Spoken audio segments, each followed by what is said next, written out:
Hello and welcome everyone to an episode here on the Womb Whispers podcast with me, your host, Lisa Jara, menstrual and menopausal health specialist and confidant through life crises. And today I am joined by Kelsey Blackwell, and I'm looking forward to this conversation so much because it's all about decolonizing the body, and that's definitely one of my favorite topics to talk about. So welcome, Kelsey. Thank you. Well, happy to be here. So before we dive into the juicy topic and what your line of work or your approach is and all of that, would you like to maybe introduce yourself a little bit to the people listening and watching, who you are, your work in the world, what you're passionate about, really anything you'd like to share? Yeah. Okay. So I use she, her pronouns. I live in San Francisco, the land of the Ohlone Ramaytush folks. And I am a politicized somatic coach and author and writer. And my work really centers on the way that we have embodied systems of oppression. And sometimes we're aware of this embodiment, oftentimes we're not, and how we can start to build that awareness. And with that awareness, start to unhook from those patterns so that we can feel more freedom and more expression of the truth of who we are. And I believe that that kind of internal work really supports the collective transformation that we need to live more harmoniously with each other and with our environment. Thank you. And I don't know about you, but I also have this vision that the healing that happens inside of our own bodies will also help liberate the 7 generations past, if not more, and it will continue to ripple out into the future, into the generations to come. Yes. And that's actually a really big, I'm glad you brought that up, because when we think about the ways we've been impacted by white supremacy, capitalism, the patriarchy, etc., these systems and ideologies feel really large and immense and intractable. And so when we're coming up against those patterns in our own bodies or patterns that we're observing in our places of employment or whatever, it can feel like we're this small being up against this huge system that how can we do anything? How can we actually try to do something different? It feels risky, it feels scary, it feels sometimes impossible. And so one thing I like to orient everyone I work with to is building a relationship with that, building a relationship with that which is larger than ourselves. So connecting with spirit, connecting with the ancestors, connecting with these ways of knowing that are much older and wiser than these systems that we live inside. So yes, it's ancestral. We're connecting with the wisdom of our line and also the pain that lives in our ancestral line. And then we're doing this work not because we're planning to be liberated in our lifetime, but hopefully we can get a little freer. And our ability to get a little freer will support the next generation to get a little freer, and the next generation and the next generation. Yes, amen to that. Thank you.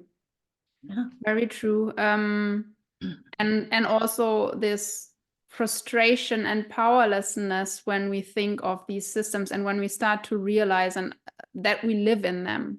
And I certainly recognize that for myself, that when I became aware of it and of all the different systems that try to perpetuate, they are set up in a very sneaky way to perpetuate themselves. So we even self-police and no longer question what's going on. And it can sometimes feel overpowering. And it's on us to remember that even though it might seem small in the face of everything that's going on, we do have power. We have choices that we can make. Exactly. Yeah. So maybe to dive into this whole topic around decolonization, it's good to first talk a little bit about what colonization actually means and why we do need to decolonize in the first place. So what are your thoughts on that? Yeah, yeah. You know, it's interesting because I never really thought about colonization when I entered the world of somatics. I didn't think about the impacts of colonization. But what I started to see were these patterns in my body, and I started to get curious about where they came from. And so some of the patterns I would see was that it would be hard for me to say no, especially to people who I liked or who I wanted to like me. Saying no was really hard, or making a boundary, or even knowing what I wanted. I would get so kind of wrapped up into their vision or their ideas or what they were asserting that I would lose myself. Um, this kind of not taking enough for myself. So even as a child, you know, I never dreamed of having like a palatial mansion and like the Lamborghini and the fancy whatever. Like my biggest dream for myself was I just want to have a nice house, a nice little room, apartment, could be a house, whatever, just enough to be comfortable. Something where I would be unobtrusive, you know, no one's going to be bothered, hopefully, that I've taken this much space for myself, and I can be cozy with just the bare minimum. So what other things? There was a real discounting of my contributions, and I would see this in work settings where I would feel a lot of anxiety around speaking up in meetings, even though I might have had like something to contribute to a conversation. I would feel like, oh no, you know, somebody else probably already has thought that, or that's obvious, or you know, it's not relevant, or it's not the right time. I'll wait for a better time to say this, and these moments would pass me by.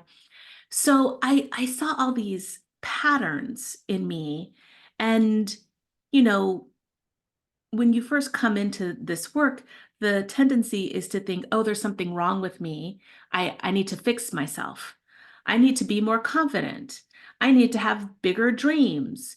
I need to make boundaries in a better way.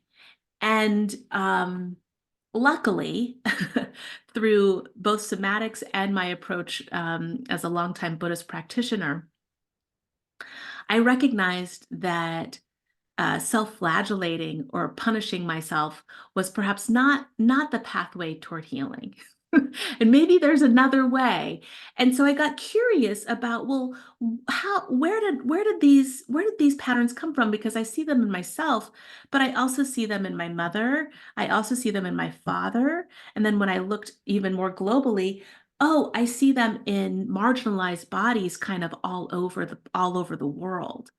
And when I think about colonization, I think about it in the context of what were the tenets or what were the values of colonization.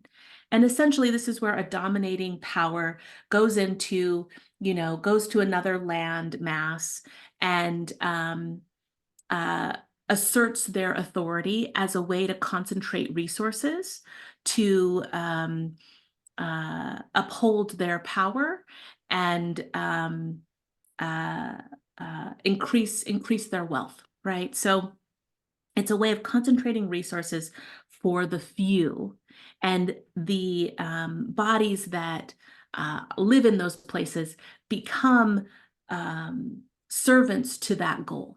So either you're going to support what they're doing, or you're going to get run over. You're going to be expendable.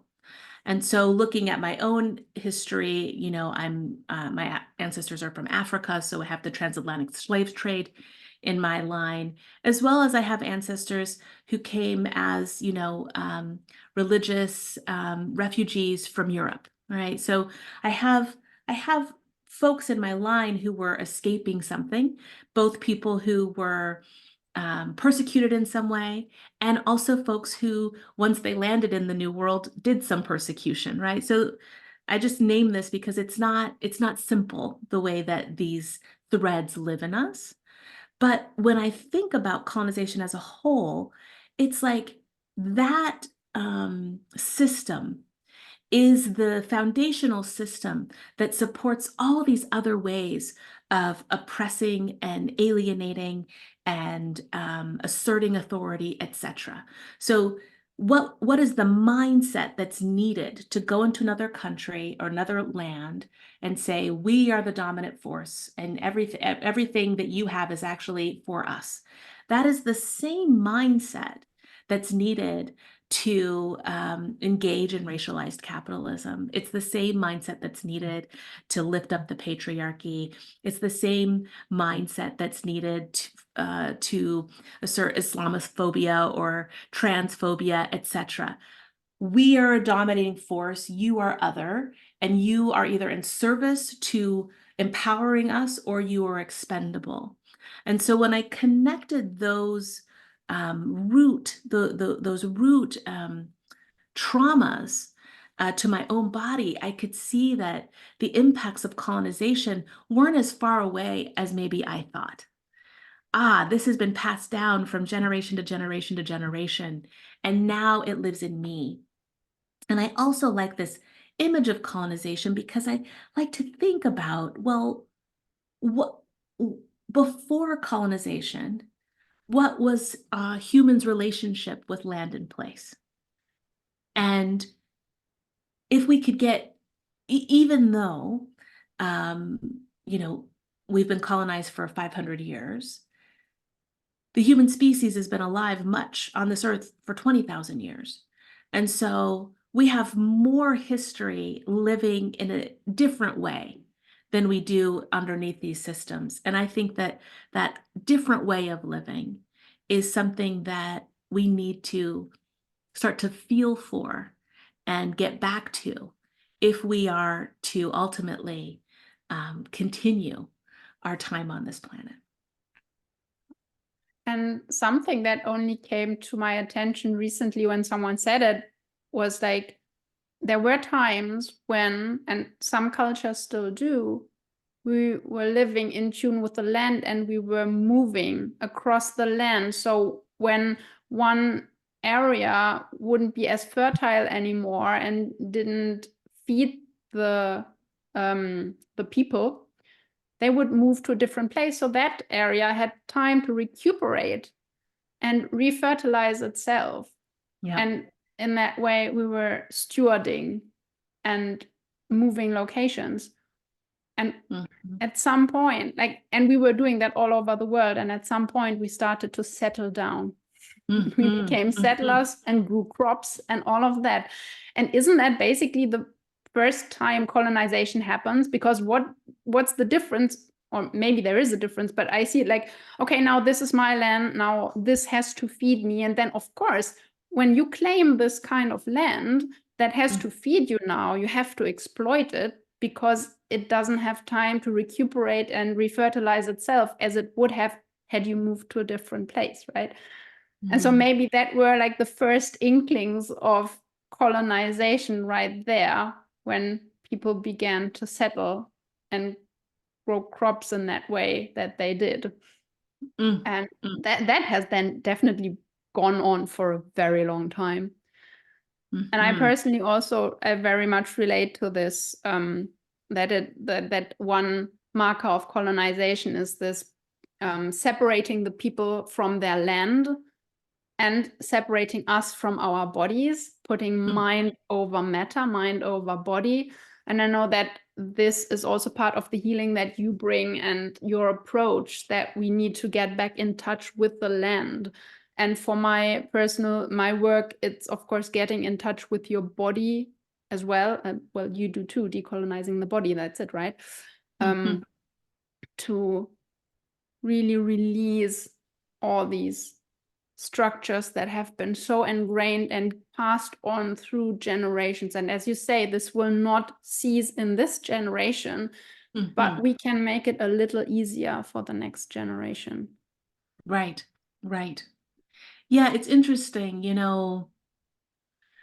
One of the terms that I play with, and I'm still testing it out, but it's this idea of reclaiming indigeneity, you know, that we are all indigenous to some place. Like we all come from a people who are indigenous to some place. And I think that this is something that has gotten lost or that we sometimes forget because I mean especially in the West it's like if you're not native then there's a shame because it's like well our people came and our people were colonizers or our people were enslaved and now we don't have a home, right? And so in that pain there's this there's the seed of the disconnection from the land because it's like, well, I can't really deeply connect with this place because doing so is a bit inauthentic. Like I'm not my people didn't originate from this place, right? And then, but if I go back to Europe or if I go back to Africa, that's as foreign to me as anyone who's never traveled there before. I'm sure that I may go and feel like something in my bones, but I would be coming as a visitor, right? And so there's this like displacement that we feel.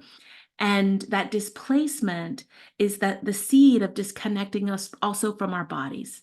It's like there's a shame that we're on this land, and then that shame and that inability to look and feel for what's inside of that leads us also to feel this shame around being in our bodies themselves. And of course, our bodies are villainized and our bodies are,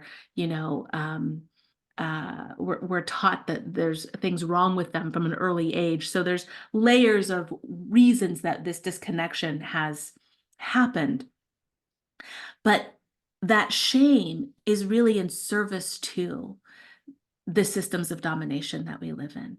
Because the more we uh, kind of buy into that narrative that we don't belong, the more we sort of buy into that narrative that our bodies are faulty, and the more we chase after what those systems tell us will make us valuable, will make us belong, right? So they insert a false objective or a false goal that we think will fill this ache that we feel inside ourselves.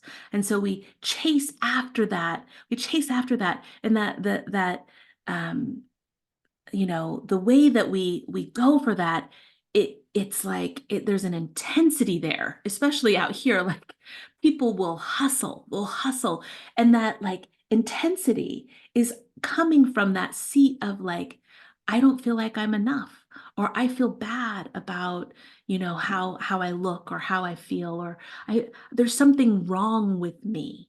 And so I'm going to keep trying to prove myself at my job and have the right car and have the right house and have the attractive partner, have the right clothes, go on the right vacations, have the right number of kids, etc., etc., etc. We keep running to fulfill something because of this fundamental ache. And so this idea of reclaiming indigeneity, and again, this is I'm not fully sold on those two words, but I do like them right now because I think they really clearly point to what I'm trying to say, which is wherever we are and whatever our history, we can reestablish a relationship with the land. And in doing so, reestablish a relationship with our body. And when we turn toward that as a source for our fulfillment, it is both radical, we will be challenged. There'll be things inside ourselves that will say, you're wasting your time, or this is silly, or why are you doing these ritual practices, or right, like you're really falling off the into the deep end here, right? We'll hear all of that internal, that the voice of the inner colonizer as we do this, but then there'll be something else that we start to feel, hopefully, that feels like nourishing or inspiring or connecting. And as that muscle gets stronger, we reclaim not just our belongingness to the land, but we reclaim our inherent power. And the systems that we live in do not want us to reclaim our power because Of then they course fall. not. Yeah. Yeah, thank you for bringing that forward. And also, it's something you can do anywhere, because in the end, the land doesn't belong to anybody in particular. And that's also not how indigenous people would see it. They didn't think the land belonged to them. So nobody could, in fact, take it from them because it didn't belong in the first place. It's here for us all to enjoy and care for and tend to. And I believe that through this separation, and especially from the body, it's really interesting, because then the mind starts playing tricks and gets into this hustle and into the anxiety, and the thoughts are running wild and everywhere, because we have lost the connection to the greater, the something greater that you talked about in the beginning, because we can, like, our bodies know. And that's like when you said about the inner colonizer starting to chime in. And then I personally have this internal conversation of, yeah, but it feels so good. Yeah, but this is not, Yes. yeah, but why does it feel so good? Because I'm Yes. finally home in my body, in connection, because our bodies, they get all this information at any time. And they store all this wisdom and information all the time. So they are connected to something bigger, to the land, to each other. Yeah. And so, yeah, that for me, that's what decolonizing the body is about, getting back into connection and right relationship with the body, and through the body also with the land. Yes. Well said. Exactly. So how do you support, and I know that for a fact you mostly support women of color and gender non-conforming folks of color in this process. So how do you approach this? How do you teach them or show them or guide them back to this wisdom that lives inside? Yeah. Yeah. Yeah. So, as a business owner, it was interesting making a choice to work with bodies of color because, you know, there's that inner voice that's like, but there's so many other folks who would like this, who could be, your audience. You could make more money if you opened it up. And it was like, well, and it just became clear to me, because I did start with a kind of a more open audience. And then as I got more and more into the work, I realized that I, as a body of color, like, you can't teach what you don't have, right? And so I am racialized Black in the US, well, or mixed or whatever, but like Black. And so while I believe that we all are colonized, all of us, even cis white het men who are CEOs, I mean, they have a lot of work to do. And I'm like, Yeah, I'm they do. actually glad that isn't that's not me. They got a lot of work to do, and God bless the folks who are showing up to support that audience. But I speak from this lens because of the way that I walk in the world, and the experiences that I've had. And while I do feel like the stories I share will be resonant for other bodies, it was important to me to specifically speak to women of color. And this also comes from the pain of being inside of anti-racist spaces and having the white lens centered still, right? Like, we're doing diversity, equity, and inclusion work, and yet we're still talking about whiteness and the ways that whiteness perpetuates itself. And I was like, okay, well, where's the room where I get to talk about the ways that whiteness lives in me, right? Where do I get to be with other folks of color where we get to do our work? And so I wanted to create that space in my offering. And the other way that I approach this is, I am on this unlearning journey alongside the people I work with. And it's really important to me that it feels like a non-hierarchical space.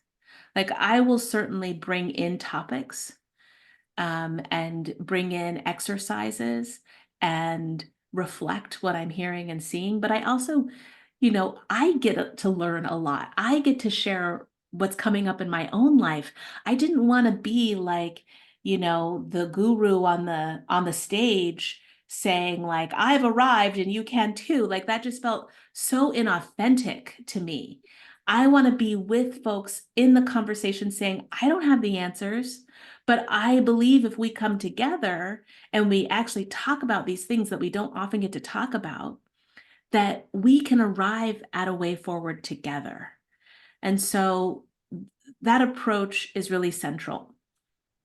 I bring in spirituality and ancestor work. I think that's really, really important. And I'm still learning how to do that. In my own life, I engage in a lot of ritual coming from the Jara tradition, which is a West African tradition, and the teachings of Malidoma Somé, which I deeply connect with, and the elements. I bring in somatics, Strozzi somatics, which really comes a lot from the Aikido tradition. And I think the somatic world is still kind of like learning how to name the lineages that influence the work.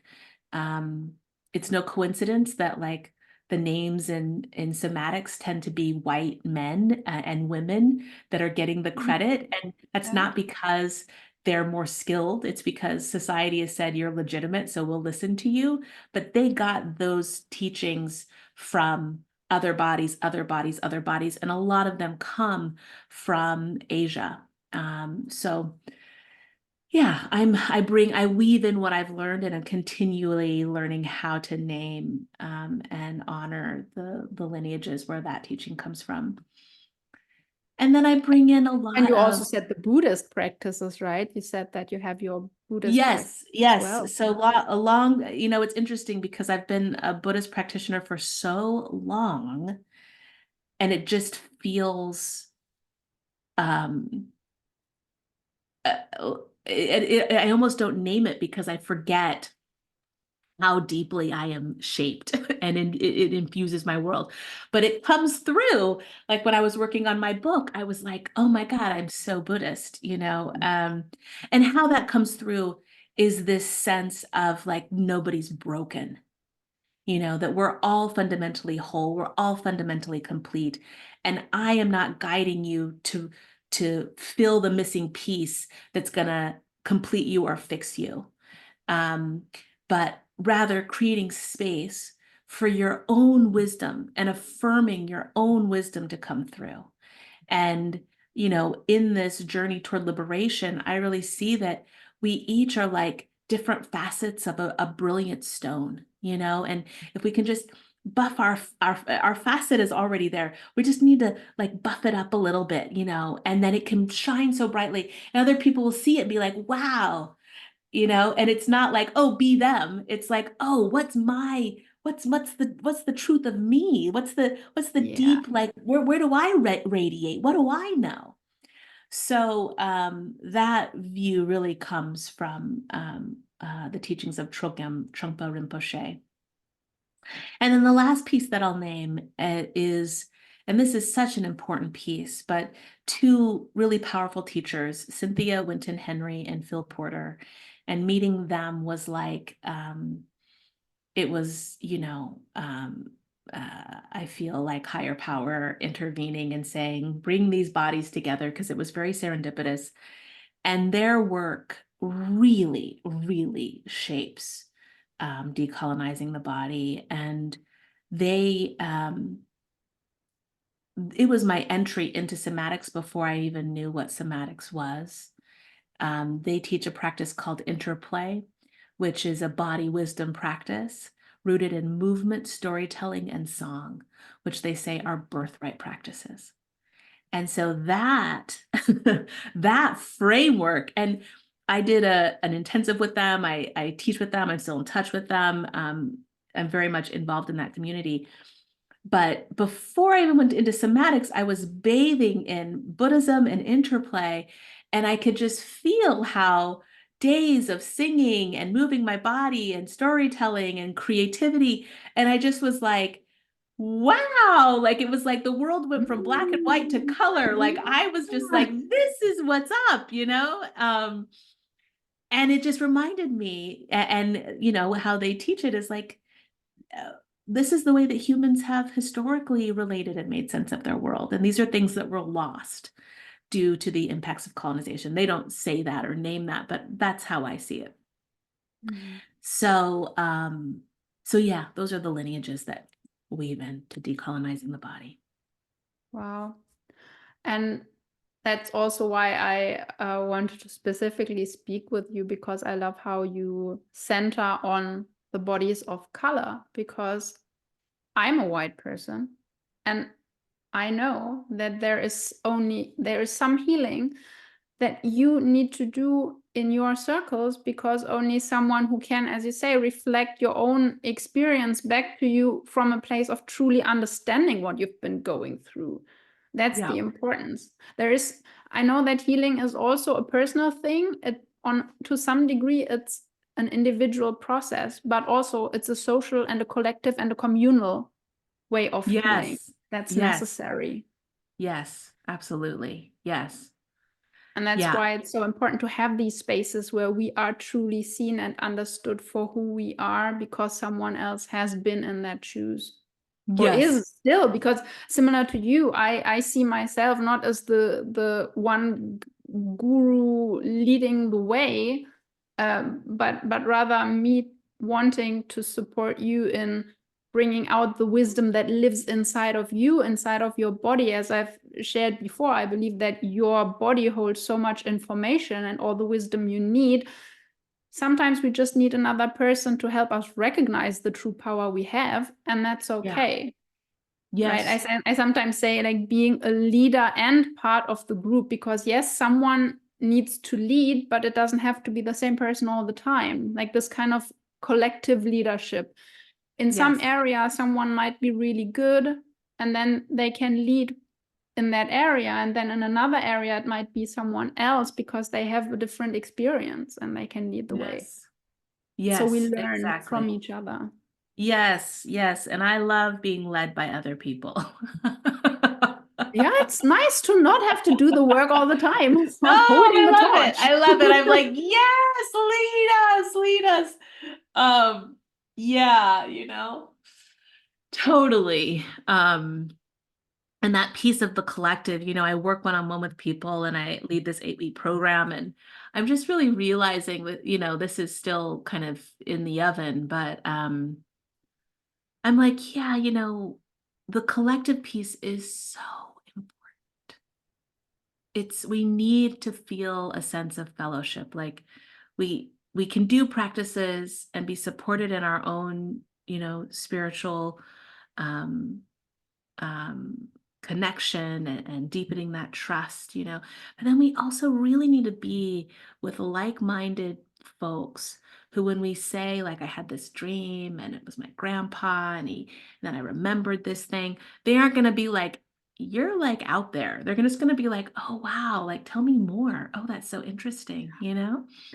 um so yeah, you know, I'm really in this process of dreaming into something that will be offered seasonally for folks, um, so that we can come together and feel a sense of connection and community and recognition, and not aloneness as we're in this work. So I'm really excited about this idea, and I'm still, you know, at the drawing board and visioning into it, but it is such an important piece. So I'm glad you named it.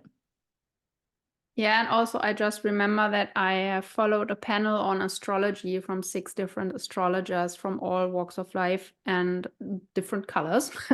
um, and they said that 2024 is about leadership, but leadership from leaders we haven't known yet. So basically, Oh, people like you and I, like, or other marginalized folks. I mean, I am a woman, and in that I may be marginalized, but that's possibly about it, because I do realize that I have grown up with like a ton of privilege, being a white cis hetero woman who also fulfills the beauty standard of this fucked up society. But I'm looking forward to seeing new kinds of leaders emerge. So I'm really looking forward to 2024, and I'm looking forward to what's being birthed from your oven. Oh, And yes, yes. It's in there. It's like, okay, it's, it's getting warm. It's starting to rise, Yeah, that's exciting. I mean, 2024 from a numerology perspective is an 8-year. So it's really, an 8 is the number associated with joining heaven and earth. So bringing big ideas into the relative world. And so that feels aligned personally. But yeah, 2024 power in lots of different ways. Like, so we're gonna see both sides of that, I predict, in 2024. Discord around power, particularly in the States with the election. Yeah, that's a tangent, but I'm like, okay, what's my role here? How do I stay grounded and have perspective and be right-sized in my action, as we continue to grapple with late-stage capitalism? yeah, I mean, the systems are still there. They are not going to give up their power so easily. That's to be No, this is like expected. their final death grasp, they're like, we'll do anything. And you really are seeing that in US politics right now, which is, it's just the worst I've ever seen it, honestly. I'm younger than some folks, so maybe others have a more broad perspective, but I'm just like, wow, things have really degraded in my 40 years on, on the planet. Like, the discourse is just so infantile. So yeah, we'll see. But like you're saying, there will be spaces created for new leaders to come forward and bring their gifts and their owning their power, to move us toward this next age, which is really Pluto moving into Aquarius in the next 20 years. Is going to be the planet will look much different in the year 2040 than it does now. That I we hope can be so. rest assured. Rest And I hope assured. to bring in some of my quiet revolution, because in case you didn't know it, I do lead a quiet revolution that's nonetheless powerful, because I don't believe in smashing the patriarchy, because when you attack, there will be counterattack. When you try to destroy, there will be a power vacuum that's left. And since we don't really have anything better to put in place, we will just have the same kind of systems, just under a different name, right? So I believe in sourcing from inside, from our bodies, from our own wisdom, and finding the others who are with us on this path, and by that withdrawing from these structures, so they have nothing to hold on to, and they will crumble and they will fall, right? And then we have already practiced a different way, because we are practicing right now. And that's what it is. A practice is not an end goal. A practice is a practice. Yeah, that's right. Like cyclical living. That's right. A practice is a practice. Exactly.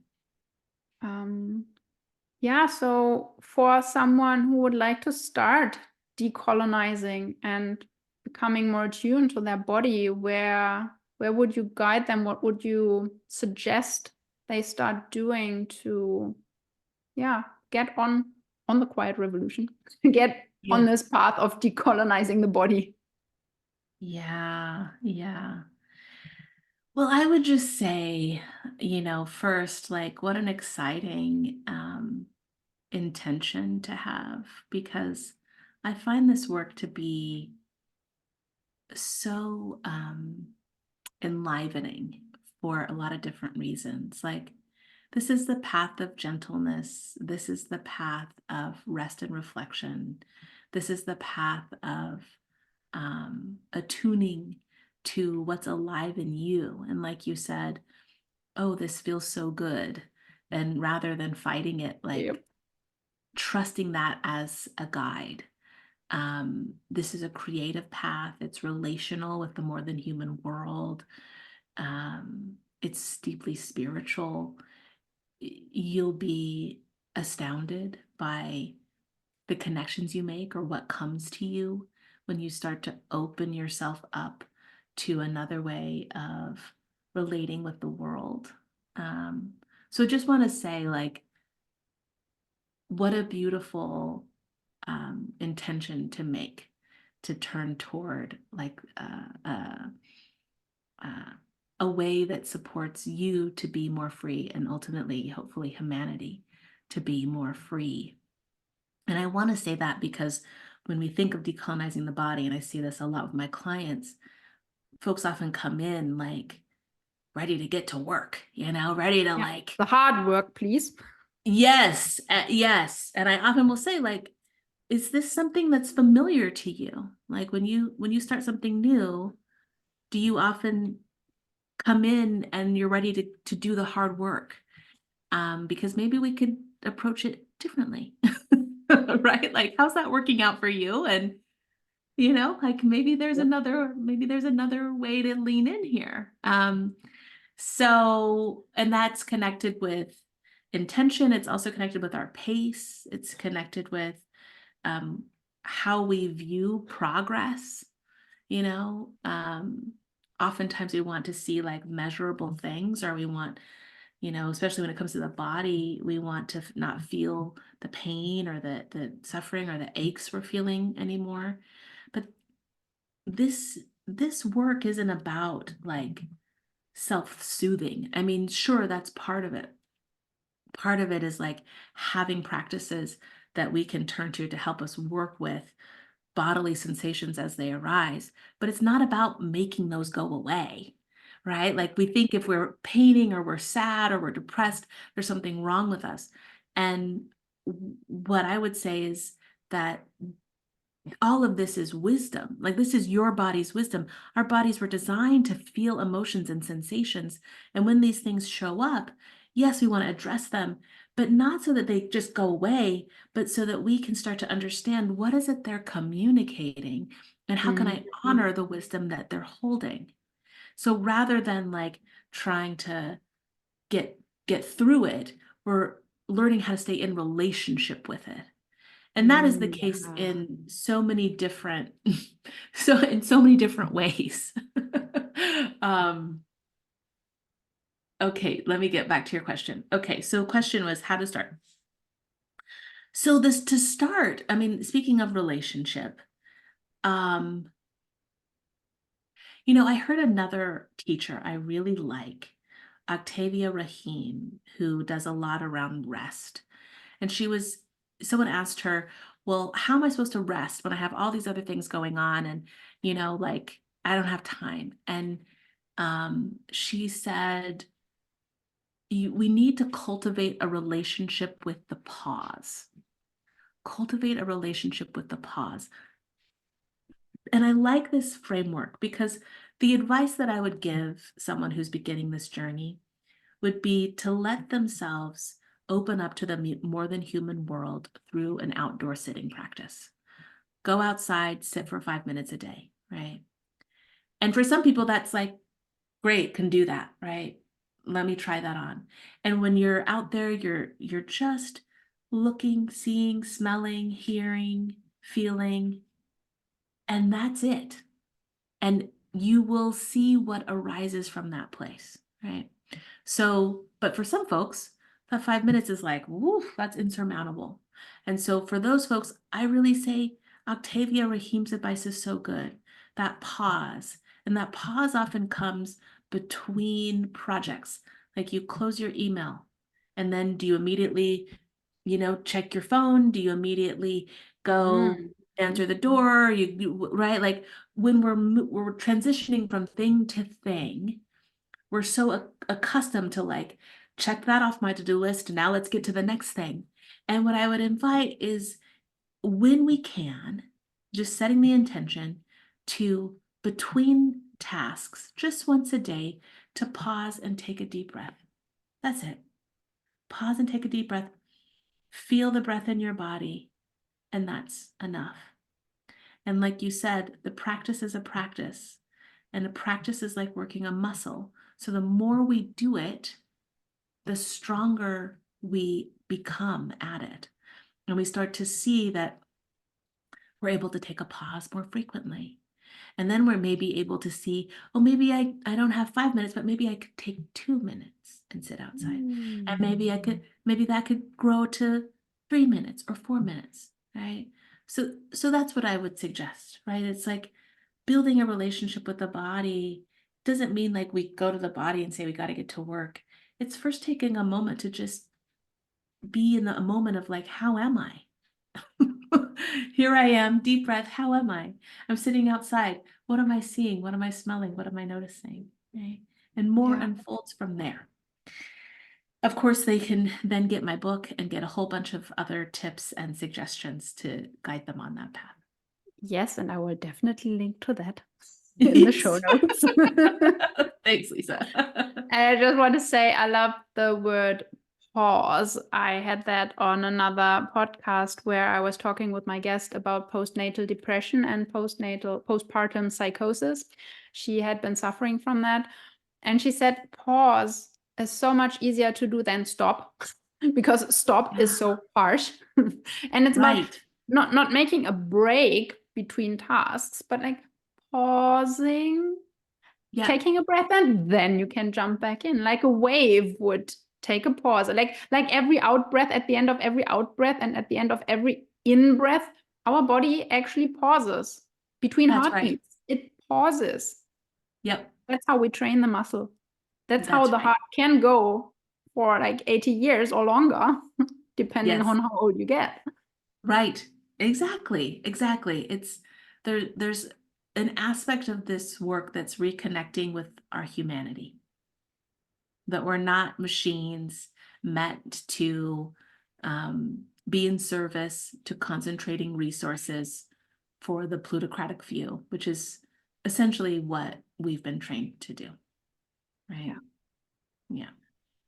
And so for the practice that I just want to bring into the mix, because I come from this whole menstrual cycle awareness, or just cycle awareness, because you don't have to have a menstrual cycle. You are a cyclical being just because all beings are cyclical, and this whole world is cyclical, and life is cyclical, and healing is cyclical, and time is cyclical. Yes. So you do have a cycle.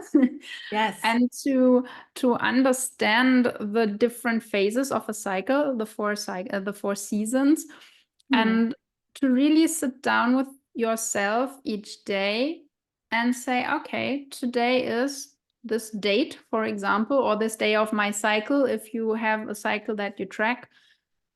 And what are 3 words for how I am today, or how my body is feeling? What's my energy level? These kinds of words. Or am I more communicative? Am I focused?